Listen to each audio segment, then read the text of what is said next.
मैंने जब इंग्लिश सीखना स्टार्ट किया था तब मैंने बुक्स पढ़ी, न्यूज़पेपर पढ़ा, इंग्लिश मूवीज़ और शोज़ भी देखे, एक कोर्स भी कर लिया।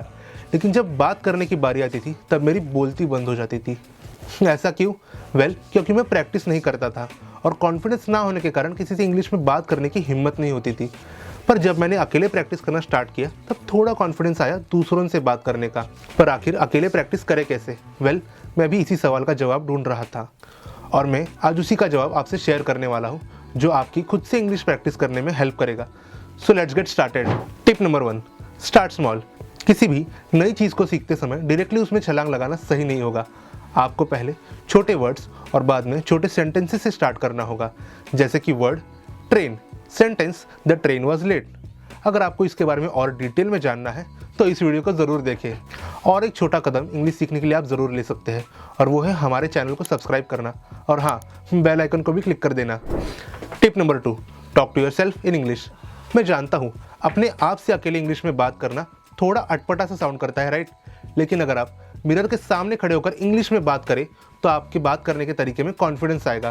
क्योंकि जाहिर सी बात है, अगर आप खुद ही के सामने कंफर्टेबल इंग्लिश में बात नहीं कर पाए तो किसी और के सामने बात करना तो दूर की बात हो गई। और अगर मिरर के सामने खड़े होकर क्या कहे ये सोच रहे हो तो आप किसी बुक या नॉवल के फ्रेजेस को दोहरा सकते हो। हाँ, पर एक बात याद रखना, रास्ते पे अकेले चलते समय इंग्लिश में बात बिल्कुल मत करना, लोग पागल समझ बैठेंगे। आप चाहे तो अफर्मेशंस भी कह सकते हैं।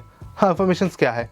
अफर्मेशन ऐसे पॉजिटिव सेंटेंसेस होते हैं जो आप में नेगेटिव थॉट्स को कम कर मोटिवेशन पैदा करते हैं। जैसे कि I am confident, I am a strong person and I believe in my self. Tip number 3, try taking notes. अब आप पूछोगे इंग्लिश स्पीकिंग का नोट्स लेने से क्या संबंध है? पर ये एक ऐसी टिप है जो आपको रोज़ कम से कम एक वर्ड सीखने में हेल्प करेगी।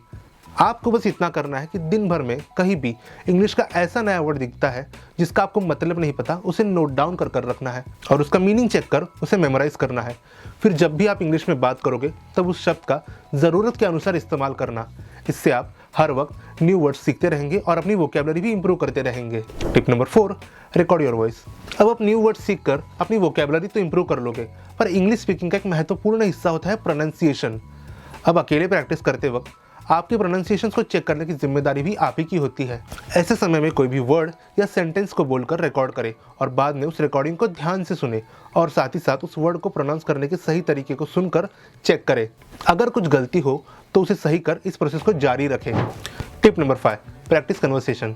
अब तक हमने जितनी भी टिप्स देखी उनकी प्रैक्टिस कर लेने बाद बारी है खुद की टेस्ट लेने की।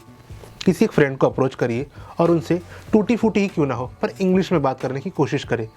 शुरुआत में आपको थोड़ी दिक्कत होगी, पर जैसे जैसे आप किसी और के सामने बात करने की आदत डालोगे आपको अपनी प्रैक्टिस का फल देखने मिलेगा। याद रखिए, इन टिप्स को डेली बेसिस पे इस्तेमाल करिए और रिजल्ट देखकर आप खुद ही चौंक जाओगे। अब जाने से पहले एक रिकैप देख लेते हैं कि अब तक हमने क्या क्या सीखा। नंबर 1, स्टार्ट स्मॉल, यानी छोटे वर्ड से शुरुआत करें। Number 2, talk to your self in English, यानी मिरर में देखकर अपने आप से बात करें। नंबर 3, ट्राई टेकिंग नोट्स, इसमें हर रोज़ नए वर्ड्स को ढूंढकर अपनी वोकैबुलरी बढ़ाएं। नंबर 4, रिकॉर्ड योर वॉइस, यानी खुद की आवाज़ इंग्लिश में बात करते वक्त रिकॉर्ड करें और अपने प्रोनाउंसिएशंस को चेक करें। नंबर 5, प्रैक्टिस कन्वर्सेशन, आखिर में अपनी इंग्लिश स्पीकिंग स्किल्स को टेस्ट करने के लिए किसी फ्रेंड से बात करें। तो ये थी कुछ टिप्स जो आपको अकेले इंग्लिश स्पीकिंग प्रैक्टिस करते वक्त हेल्प करेगी। अगर आपको कोई भी डाउट्स हो तो हमें कमेंट सेक्शन में ज़रूर बताएं और इस वीडियो को लाइक करें और ऐसी ही नई वीडियोस को देखने के लिए सब्सक्राइब करें लेट्स शूट इंग्लिश मास्टर जी को, और जारी रखिए अपना सफ़र अंग्रेजी से इंग्लिश तक का लेट्स शूट इंग्लिश मास्टर जी के साथ। धन्यवाद।